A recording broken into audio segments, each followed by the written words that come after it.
Je m'appelle Olivia Thompson et ce que je vais vous raconter est quelque chose qui a transformé ma vie à jamais. Le 15 mars 2024, je n'ai pas simplement frôlé la mort, je suis vraiment morte. Pendant 15 minutes, j'étais cliniquement morte, après ce qui était censé être une opération de routine de la vésicule biliaire. Pendant ce bref instant où mon corps a cessé de fonctionner, quelque chose d'extraordinaire s'est produit. Jésus-Christ lui-même m'a révélé des vérités choquantes et urgentes sur la marque de la bête, une révélation que j'ai été chargé de partager avec le monde. Les idées que j'ai acquises au cours de cette expérience sont profondément troublantes et ce que je vais vous dire pourrait vous ébranler au plus profond de vous-même. Avant de plonger dans les révélations puissantes et troublantes que j'ai reçues, il est essentiel que vous compreniez la chaîne d'événements qui m'a conduite à ce moment crucial. Ce qui a commencé comme un simple mal de ventre ordinaire s'est rapidement transformé en quelque chose de bien plus grave. Je souffrais de douleurs aiguës et persistantes dans le haut de mon abdomen depuis des semaines. Au début, j'ai haussé les épaules, pensant que ce n'était rien de grave. Après tout, j'avais toujours été en bonne santé, attrapant rarement un rhume. À 51 ans, je me sentais invincible, convaincu que tout pouvait aller mal. Mais j'avais terriblement tort. La douleur n'a fait que s'intensifier, surtout après les repas. Un dimanche matin, alors que je me préparais pour l'église, la douleur est devenue si atroce qu'il était impossible de l'ignorer. Mon mari, Daniel, m'a emmené d'urgence aux urgences. Après une série de tests, les médecins ont diagnostiqué une grave infection de la vésicule biliaire qui nécessitait une ablation immédiate. Ils ont programmé l'opération pour le lendemain matin. À ce stade, je n'étais pas inquiète. La chirurgie de la vésicule biliaire est si courante aujourd'hui, et le chirurgien m'a rassuré qu'il s'agirait d'une simple intervention laparoscopique quelques heures, à l'intérieur et à l'extérieur. Je me souviens avoir plaisanté avec l'infirmière pendant qu'elle me préparait pour l'opération, lui disant que je serais de retour à la maison à temps pour le dîner. Je n'avais aucune idée que j'allais me lancer dans un voyage qui allait changer à jamais ma compréhension du monde dans lequel nous vivons et de l'époque à laquelle nous sommes confrontés. La dernière chose dont je me souviens avant que tout ne change, c'est la voix de l'anesthésiste qui comptait à rebours, 10, 9, 8. Je n'ai jamais entendu le chiffre 7. Et à cet instant, tout a terriblement mal tourné. Plus tard, on m'a dit que j'avais souffert d'une grave réaction à l'anesthésie, qui a provoqué l'arrêt de mon cœur. Mais ce qui compte vraiment, c'est ce qui s'est passé pendant les 15 minutes où j'étais cliniquement morte. Ce que j'ai vécu à ce moment-là est quelque chose que je dois partager avec vous aujourd'hui. Lorsque mon cœur a cessé de battre, je me suis senti m'élever au-dessus de mon corps, observant d'en haut. Je pouvais voir l'équipe médicale travailler frénétiquement pour me réanimer, essayant désespérément de relancer mon cœur. Mais au lieu de paniquer ou de craindre, j'ai ressenti un sentiment de paix écrasant. Il y avait un calme, une profonde sérénité qui m'entourait. Mais ensuite, tout a changé. La salle d'opération, les tentatives frénétiques des médecins, tout cela s'est estompé. Je me suis retrouvé attiré dans un tunnel de lumière pure et rayonnante. Cette lumière ne ressemblait à rien de ce que j'avais connu sur Terre. Elle n'était ni dure ni aveuglante, mais plutôt chaleureuse, accueillante et réconfortante. Alors que je traversais ce tunnel, une présence puissante est devenue évidente à mes côtés. Je savais, sans l'ombre d'un doute, qu'il s'agissait de Jésus-Christ. Son amour pour moi était si profond, si pur, qu'il m'a fait pleurer. Mais son but en m'amenant ici n'était pas seulement de faire l'expérience de son amour, mais de me montrer quelque chose d'une importance vitale. En un instant, je fus transporté dans ce qui semblait être notre monde, bien qu'il fût quelque peu différent. Jésus me parla, non pas par des mots, mais directement à mon âme. Il me montra des visions troublantes d'un futur proche, des scènes qui me remplirent à la fois d'effroi et de profonde inquiétude pour l'humanité. J'ai vu des gens faire la queue devant ce qui semblait être des bâtiments gouvernementaux. Cependant, il ne s'agissait pas de bureaux ordinaires, mais de centres de traitement, où les gens recevaient ce que Jésus m'a révélé être la marque de la bête. Ce qui m'a le plus choqué, ce n'était pas la marque elle-même, mais la volonté des gens de l'accepter. Les centres de traitement avaient l'air étonnamment modernes, voire accueillants, plus comme un Apple Store que comme un bâtiment gouvernemental. Le personnel arborait des sourires chaleureux et amicaux et parlait d'un ton apaisant en accueillant ceux qui entraient. C'était un contraste frappant avec la peur et les signes avant-coureurs que j'avais toujours imaginés par rapport à la marque. Mais ce que j'ai vu ensuite m'a profondément ébranlé. Jésus a continué à révéler des scènes de la vie quotidienne sous ce nouveau système. Une vision qui m'a hanté était celle d'une jeune mère, nommée Isabella, qui essayait désespérément d'acheter des médicaments pour sa fille malade. Cependant, le système de la pharmacie n'acceptait pas son paiement sans la marque. La pharmacienne, parlant avec sympathie, m'a expliqué que le nouveau système exigeait la marque pour toutes les transactions médicales. Nous devons nous assurer que chaque transaction est sécurisée, a-t-elle déclaré.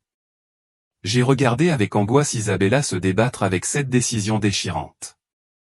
Des larmes coulaient sur son visage en regardant son enfant fiévreux et, ne voyant pas d'autre option, elle a fait le choix douloureux d'accepter la marque, juste pour le bien de la santé de sa fille.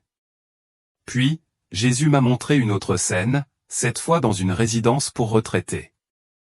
Un homme âgé nommé Henri, qui avait été un pratiquant dévoué toute sa vie, assistait à une présentation. L'orateur expliquait comment le nouveau système protégerait les personnes âgées contre la fraude et les escroqueries, en assurant aux résidents âgés que c'était pour leur propre sécurité. La présentation était si bien conçue, si convaincante, que Henri et bien d'autres étaient convaincus qu'elle avait pour but de les protéger. C'était une image puissante qui montrait à quel point les gens peuvent facilement être trompés, en croyant qu'accepter la marque leur apporterait la sécurité, alors qu'en réalité, cela les mènerait sur un chemin sombre. Ce sont les images que Jésus m'a révélées, et ce ne sont pas seulement des avertissements, c'est un appel à l'action. Ce que j'ai vu pendant ces 15 minutes, et ce que j'ai appris, modifiera à jamais ma vision du monde. La marque de la bête n'est pas une prophétie lointaine, c'est quelque chose qui commence déjà à prendre forme d'une manière que beaucoup d'entre nous ne parviennent pas à reconnaître. La vérité est plus alarmante que nous ne pouvons l'imaginer, et il est crucial que nous nous en rendions compte avant qu'il ne soit trop tard. Vos fonds de retraite, vos soins médicaux, tout sera complètement sécurisé, leur a assuré le présentateur. Henri a levé la main, s'enquérant des implications religieuses. Le présentateur a souri chaleureusement et a répondu. Il s'agit de sécurité et de commodité, pas de religion. Dieu ne voudrait-il pas que nous utilisions la technologie pour protéger ses enfants du mal?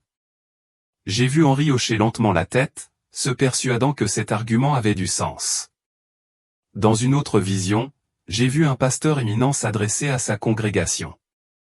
Il tenait sa Bible d'une main et faisait des gestes passionnés de l'autre. Frères et sœurs, a-t-il déclaré, nous devons être prudents comme des serpents et inoffensifs comme des colombes. Ce nouveau système n'est qu'une avancée technologique, tout comme Internet ou les smartphones. La marque dont parle l'Apocalypse concernait l'adoration, pas un nouveau système de paiement. Nous ne devrions pas laisser la peur nous empêcher d'accepter le progrès.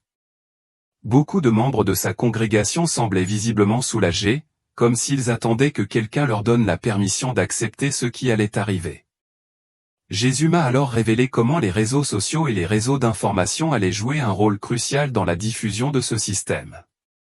J'ai vu des influenceurs et des célébrités montrer à quel point leur vie était devenue plus facile grâce à la marque. Ils ont montré comment ils pouvaient payer n'importe quoi d'un simple geste, entrer dans n'importe quel bâtiment sans identification et accéder instantanément à tous leurs dossiers médicaux. Leurs adeptes étaient captivés, hypnotisés par l'apparente perfection de ce nouveau système. Puis, quelque chose d'effrayant s'est déroulé devant moi. J'ai vu comment le système allait gérer ceux qui avaient des objections religieuses. Ils n'ont pas affronté ou discuté, ils ont répondu à la résistance avec compréhension et ont proposé des alternatives qui semblaient raisonnables au départ. Vous pouvez commencer avec la version de base, disait-il. Elle est amovible et ne passe pas sous la peau. Une fois que vous avez vu comment elle fonctionne, vous pouvez la mettre à niveau plus tard. Cette stratégie a désarmé de nombreux croyants qui pensaient pouvoir accepter un terrain d'entente. Jésus m'a révélé comment la marque serait introduite par phase. La première phase semblait tout à fait innocente, juste un petit appareil externe qui pouvait être porté ou retiré à volonté. La deuxième phase a été introduite comme une mise à niveau pour une meilleure sécurité, une transition vers quelque chose de plus permanent, bien que toujours en apparence inoffensif. La phase finale a été présentée comme la commodité ultime, relier de manière permanente l'individu au système global. Chaque étape a été conçue pour sembler logique, raisonnable et bénéfique. J'ai vu comment les lieux de travail mettaient progressivement en œuvre le système. Au début, il ne serait utilisé que pour l'accès au bâtiment. Ensuite, il serait intégré pour la connexion aux ordinateurs. Enfin, il serait requis pour recevoir le paiement. À chaque étape, il serait présenté comme facultatif, mais ceux qui n'y participeraient pas se retrouveraient de plus en plus isolés et limités dans leurs opportunités de carrière. L'une des scènes les plus troublantes que Jésus m'ait montrées était une réunion de famille. Une grand-mère célébrait son 75e anniversaire, entourée de ses enfants et petits-enfants. Mais elle ne pouvait pas accéder à son fonds de retraite pour acheter des cadeaux à ses petits-enfants parce qu'elle avait refusé la marque. Ses enfants adultes faisaient pression sur elle, non par malveillance, mais par véritable souci de son bien-être. « Maman, ont-ils plaidé, les temps ont changé. C'est comme ça que les choses fonctionnent maintenant. Veux-tu passer tes années de retraite à lutter inutilement ?» Jésus m'a alors montré comment les écoles seraient utilisées pour normaliser le système pour les jeunes générations. Les enfants l'apprendraient dans leurs cours, présentés comme faisant partie du progrès technologique naturel. Ils rentreraient chez eux et questionneraient innocemment la résistance de leurs parents. « Mais pourquoi ne l'avons-nous pas, maman ?» Le professeur dit que c'est plus sûr. « Tu ne veux pas que nous soyons en sécurité ?» J'ai vu comment les médias feraient honte subtilement à ceux qui refusaient la marque, les décrivant comme dépassés, égoïstes et problématiques. Les reportages mettaient en évidence des cas de fraude ou de crimes qui auraient pu être évités si tout le monde avait fait partie du système. Ils n'obligeraient personne à se conformer, mais la pression psychologique serait implacable. En regardant ces visions se dérouler, j'ai réalisé à quel point la situation deviendrait accablante. Le système de santé jouerait un rôle important dans les tactiques de pression que Jésus m'a montrées. J'ai vu comment les urgences médicales deviendraient un point de pression clé. Les hôpitaux expliqueraient qu'ils ne pourraient plus garantir de traitement sans une intégration adéquate dans le système. L'assurance deviendrait de plus en plus difficile à utiliser sans cela. Le choix deviendrait difficile, accepter la marque ou risquer de se retrouver sans soins médicaux. Jésus m'a révélé comment le système serait commercialisé auprès de différents groupes d'une manière qui répondrait directement à leurs préoccupations particulières. Pour les jeunes professionnels, il serait présenté comme une question de commodité et comme un moyen de participer à l'avenir. Pour les parents, l'accent serait mis sur la sécurité de leurs enfants. Et pour les personnes âgées, il serait présenté comme une garantie de soins médicaux et de sécurité financière. Chaque message a été délibérément conçu pour répondre aux craintes et aux désirs spécifiques de ces groupes, en manipulant soigneusement leurs points les plus vulnérables. J'ai vu des propriétaires de petites entreprises se débattre avec la décision d'adopter ou non le nouveau système. Leurs clients se tournaient de plus en plus vers le nouveau mode de paiement, ce qui a entraîné une baisse des ventes par les moyens de paiement traditionnels. Les banques, elles aussi, rendaient plus difficile le traitement des transactions selon les anciennes méthodes.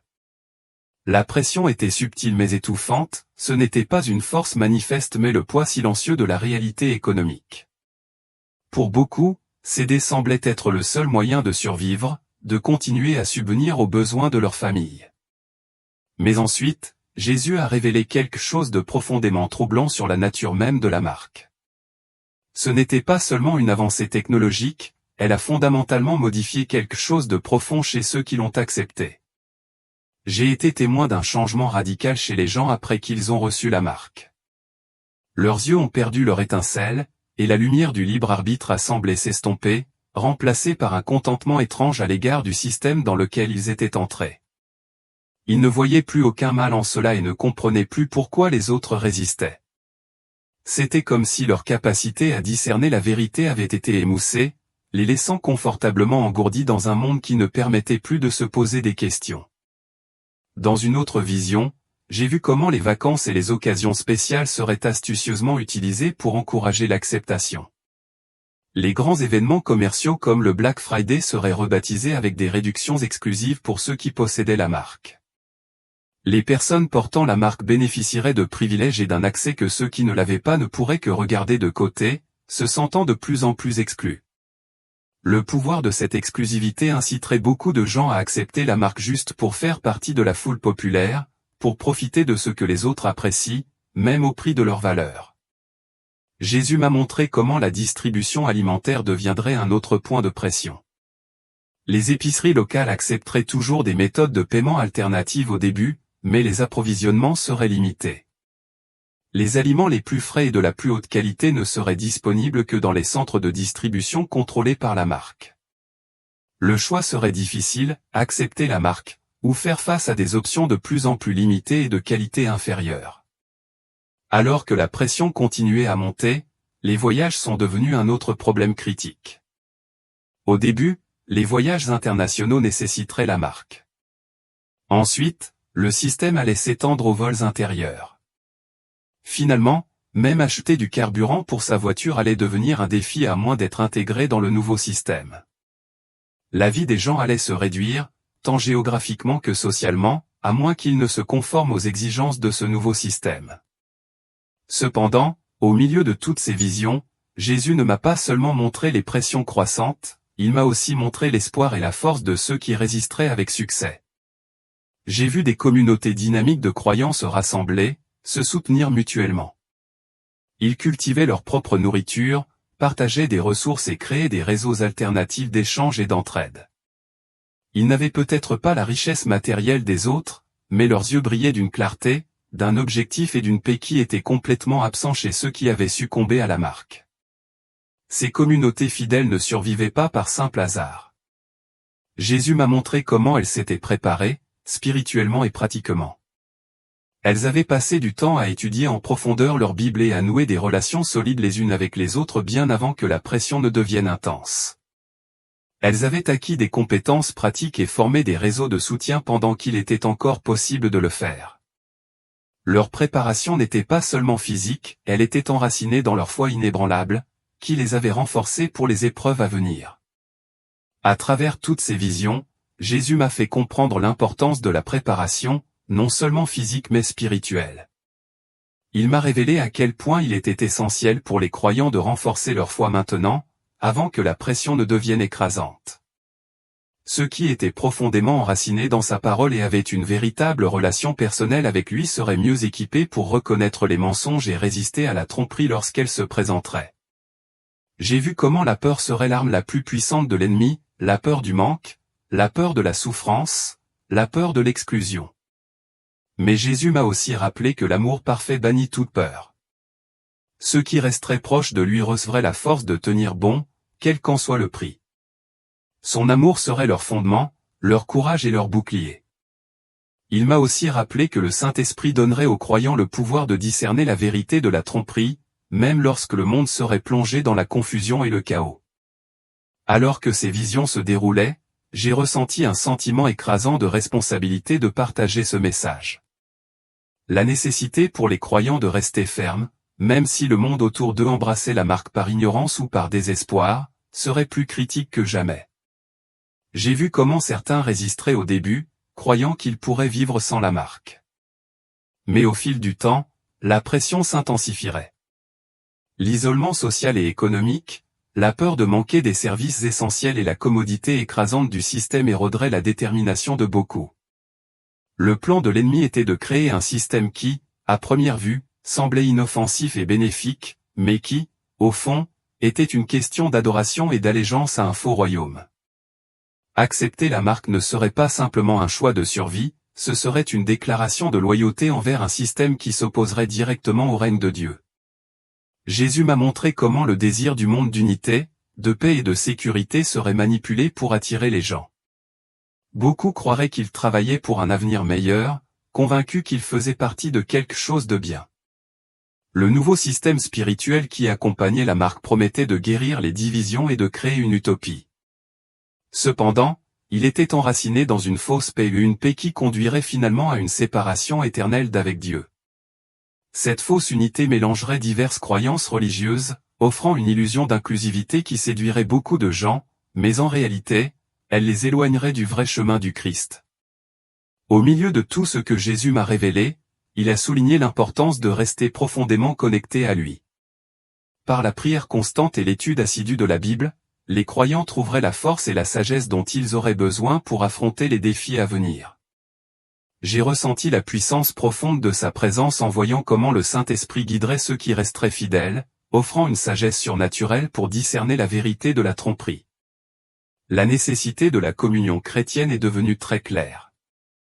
La tentation d'accepter la marque serait écrasante, et beaucoup auraient besoin de la force, de l'encouragement et du soutien de leurs compagnons croyants pour y résister. Jésus m'a montré à quel point il serait crucial pour le corps du Christ de s'élever les uns les autres, de se renforcer mutuellement et de rester unis dans la foi. Les épreuves à venir seraient non seulement difficiles, mais serviraient à solidifier la détermination de ceux qui placeraient leur confiance en lui. Jésus m'a également fait prendre conscience de l'urgence de l'heure.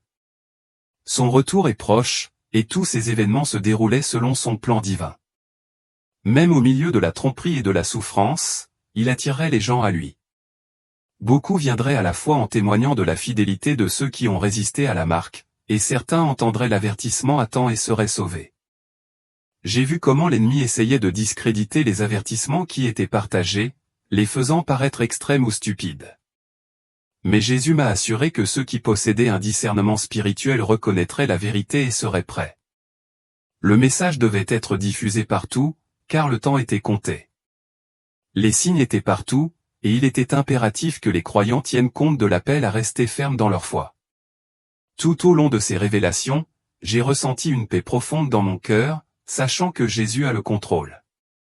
Même face à une tromperie et à une pression énorme, il n'abandonnerait jamais son peuple. Son amour serait leur force, et ses conseils les guideraient à travers les épreuves les plus sombres. Le message qu'il m'a confié était clair: reste fidèle, reste connecté à lui et sois prêt pour son retour. Alors que la vision se terminait et que je retournais dans mon corps terrestre, j'étais submergé par un sentiment d'urgence et de responsabilité de partager le message que Jésus m'avait montré. Les événements dont j'ai été témoin étaient réels et le poids de ce qui allait arriver pesait lourdement sur mon cœur.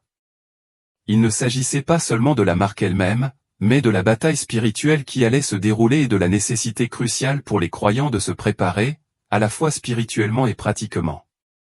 Je tiens à être clair, le but de ce message n'est pas d'inciter à la peur, mais d'encourager tout le monde à se rapprocher de Jésus. Je comprends maintenant pourquoi Jésus m'a permis de vivre une mort clinique pendant ces 15 minutes. Il ne s'agissait pas seulement des informations qu'il a partagées, mais du poids spirituel de l'époque dans laquelle nous vivons. Il s'agissait de nous éveiller à la réalité de ce qui va arriver et de nous préparer afin de pouvoir rester fermes dans notre foi lorsque ce moment viendra. L'urgence de partager ce message grandit en moi chaque jour. Jésus a clairement fait comprendre que le temps est court et que nous devons nous préparer spirituellement.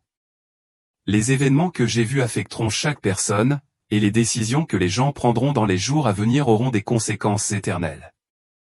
Ce n'est pas seulement un avertissement concernant la marque, c'est un appel à se rapprocher de Jésus maintenant, pendant que nous en avons encore le temps. La clé pour rester ferme ne consiste pas seulement à résister à la pression d'accepter la marque, il s'agit de devenir si profondément enraciné dans notre relation avec lui que nous pouvons reconnaître et résister à la tromperie lorsqu'elle arrive. Je vous exhorte à prendre ce message au sérieux. Étudiez votre Bible, priez pour le discernement et construisez votre relation avec Jésus. N'attendez pas que la pression devienne écrasante. C'est maintenant le moment de vous rapprocher de lui, de préparer votre cœur et de renforcer votre foi. Les défis à venir seront grands, mais ceux qui sont enracinés en Christ trouveront la force de tenir bon. Jésus m'a montré que ceux qui restent fidèles et proches de lui expérimenteront sa puissance de manière remarquable. Il ne s'agit pas seulement de survivre aux moments difficiles, il s'agit de grandir spirituellement de manière à faire briller une lumière dans les ténèbres. Pour ceux qui refusent la marque et restent fidèles, Jésus sera leur force et leur protection. Alors que nous affrontons les épreuves qui nous attendent, je prie pour que le Saint-Esprit vous guide avec sagesse et discernement. L'ennemi tentera de tromper beaucoup de gens, mais ceux qui sont ancrés dans la vérité de la parole de Dieu verront à travers les mensonges. Je prie pour que ce message vous encourage à vous rapprocher de Jésus, à préparer votre cœur à ce qui va arriver et à rester ferme dans votre foi. Merci d'avoir pris le temps d'écouter mon histoire. Que Dieu vous bénisse et vous garde fort pendant que nous traversons ensemble ces temps difficiles.